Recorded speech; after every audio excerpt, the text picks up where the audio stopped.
I used to think I needed a tackle shop with me every time I went bass fishing, right? And what I found is that one of the simplest rigs in all of fishing flat out works. It's the Wacky rig, and it's a bass magnet, but there's a few things you should know before you head out so you can be the most effective with it. Now, let's keep it really simple. You will find that most people will tell you to stick with worms in the 4 to 6 inch range, and that 5-inch worm is by far the most commonly used size by everyday anglers. But if you only buy one size to start with, I would start with this one right here, which is going to be the 5-inch stick worm. Now, confidence colors, for me, it's going to be green pumpkin black fleck or green pumpkin red fleck. Those green pumpkin variations have been used and trusted by anglers for decades because they imitate bluegill, crawfish, and baitfish in clear to lightly stained water. Now, for stained or muddy water, I like to stick with those contrasting colors. You're going to get that black, and that black and blue are going to be highly effective for you. Those darker colors are going to create stronger silhouette and low visibility water, which helps bass find the bait more easily. And here's something that beginners need to hear. You don't need 50 colors,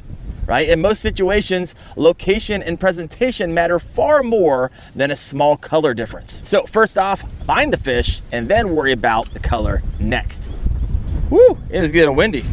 Got the dead cat on, we're good to go. Now let's talk about hook size, and this is where a lot of people mess up. Want to either buy cheap hooks or they don't understand hook sizes, right? Now, for a 5-inch stick worm, my recommendation is using a finesse or octopus style hook in the actually more in around the 1/0 range, right? From my experience, that hook hits the sweet spot for hookup ratio and landing percentage. Now, the common hook size range you'll see used for Wacky rigs is around 1/0. It's very common. 2/0 occasionally used for bigger profile worms. So if you stay anywhere in that range, you're in the ballpark. Now, my go-to size is going to be the size 1 or 1/0 Gamakatsu octopus hook. Those are my favorite. Now, those smaller finesse hooks, they work well because Wacky rigged bass are most often hooked in the top lip, which means sharpness and strength matter more than oversized hook gap. Now, I tried a budget Wacky hook recently, and the first fish bent it straight out, so never again. So buy nice hooks. You spend hundreds, even thousands on fishing gear to lose a trophy over a 50-cent hook does not make any sense to me. So now let's talk about rod and line setup. For this setup, I recommend a medium power, fast action spinning rod, right? This setup will cast light, weightless baits easily and work perfectly with that lighter line. Now, you can fish it with the BFS gear, right? Bait finesse system too. If you enjoy that type of system, it works great for weightless plastics, but BFS is not necessarily a beginner setup, and I actually have dedicated videos for those. Now, the line, I'm either going to be using an 8-pound fluorocarbon or a 10 to 15-pound braid if I'm fishing around thicker cover. So you stay in that window, you're right in the sweet spot. And the reason I like fluorocarbon is because fluorocarbon sinks, right? Which helps the bait fall naturally. And with a Wacky rig, most bites will happen on that fall. A super common setup many anglers use is braid to a fluorocarbon leader. And actually, that's what I will run a lot of the time as well. I connect mine with an Albright knot. So the hook knot is going to be a Palomar knot, which is one of the most trusted and strongest knots for finesse fishing. Now let's talk about rigging options. Now, there's two main ways that anglers will rig up a Wacky worm, right? And both are widely used. One, you can use an O-ring with that Wacky tool method. Many anglers will use this because it's going to reduce that worm tearing. It's going to extend the worm life, and it's really just going to save you money over time. That's actually why O-rings became popular in the first place. They kept you from burning through expensive stick worms. Now, the trade-off, it takes a little longer to rig. Smaller fish can sometimes steal the worm since the hook isn't penetrating the plastic directly. And at the end of the day, it's not just basic rubber O-rings anymore. There's a ton of different variations actually designed specifically for Wacky rigs, right? You got the VMC crossover ring systems. Some will use a crisscross the ring setup to let you run the hook perpendicular to the worm, which improves that hook exposure and keeps the worm positioned properly, and also helps with durability. And there's also full Wacky harness systems that combine rings and shrink tubing for even more worm life. Now, here's a little tip. Some softer, high salt worms can split if left rigged overnight under constant pressure from an O-ring, right? Especially the more expensive ones like the Yamamoto worms. These are expensive, they're awesome, they're my favorite. However, if you try to pre-rig them to save time, you'll wake up the next morning and you'll have twice as many because they would have ripped in half. My favorite way to rig it is really just straight through the worm. As you guys can see, it'll have like a clitellum of the worm. I like to go right to the inside, and that just makes that really well balanced, and it gives that nice flutter on the fall. Now, a lot of anglers prefer this method because the hook point is fully exposed.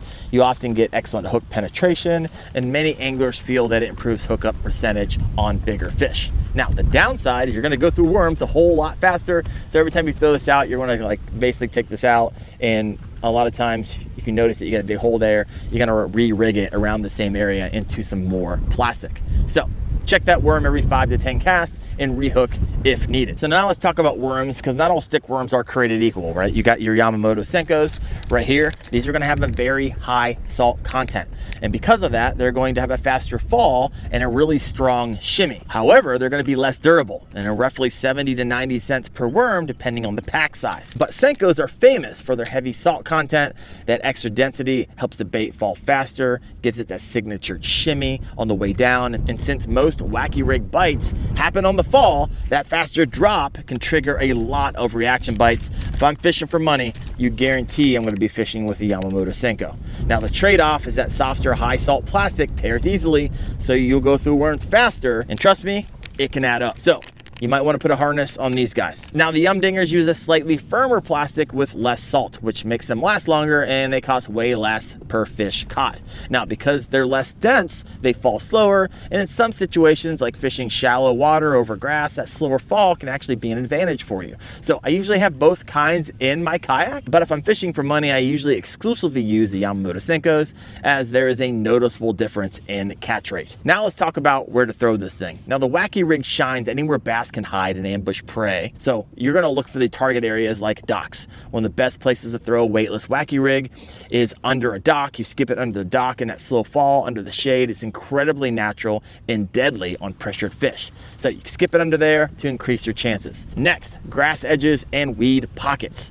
Bass patrol vegetation edges looking for easy meals. So a Wacky worm falling into an open pocket with vegetation around it is a classic bite trigger. Next, that shoreline cover, right? Those bushes, those overhangs, that riprap, those shade lines are textbook Wacky rig water. And of course, those shallow flats, especially during the spring, post-spawn, and calm summer conditions when bass move shallow to feed. In short, if bass can hide there, this bait belongs there. Now I want to help you level up with something. There's an app I love called the Deep Dive app. And if you really want to level up your fishing strategy, start paying attention to the feeding windows throughout the day. These windows are predicted using environmental and seasonal data to estimate when fish are most likely to be active. Things that Deep Dive take into consideration is sun angle, light levels, moon phases and solunar periods, weather patterns and approaching fronts, barometric pressure trends, water temp and seasonal patterns. And it does way more than just show you the feeding windows. Inside the app, you'll find tools that can make you a much more effective angler,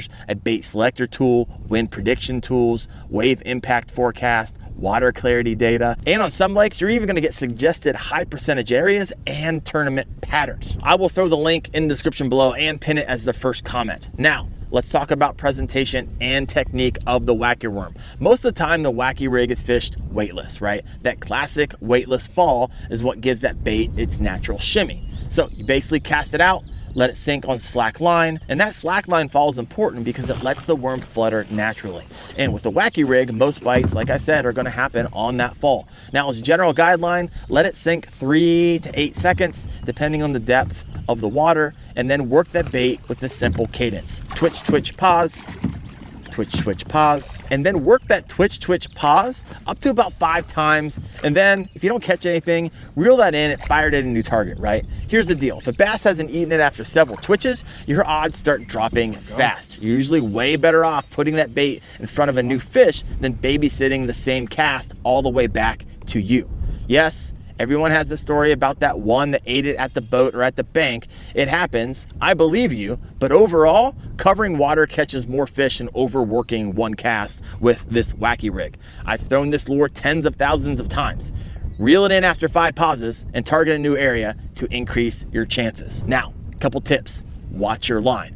Wacky rig bites are often very subtle, and sometimes the only signal is your line moving slowly to the left or to the right. And also, when it comes to the hook set, instead of swinging hard, many anglers use a reel set or a lift set with finesse hooks. You feel the weight and just lift. So that hook set is actually going to keep the fish pinned, right, without ripping the hook out. And so no need for those frog hook sets here. In fact, if you do that, you're more likely to lose that fish. When it comes to fishing depth, I personally fish the Wacky rig mostly in 6 feet or less around shallow cover. This is where this presentation is most commonly going to be used. The only exceptions for this is kind of a follow-up cast after a missed topwater strike, or a fisher simply just busting bait out in the open. That finesse fall is deadly in both situations. Now, something I'm really passionate about, quick side note, if you fish from a kayak like I do, every trip on the water comes with real risk, capsizing, visibility, entanglement. These are things anglers deal with every single season. And this is exactly why we created KFAST, Kayak Fishing Advanced Safety Training,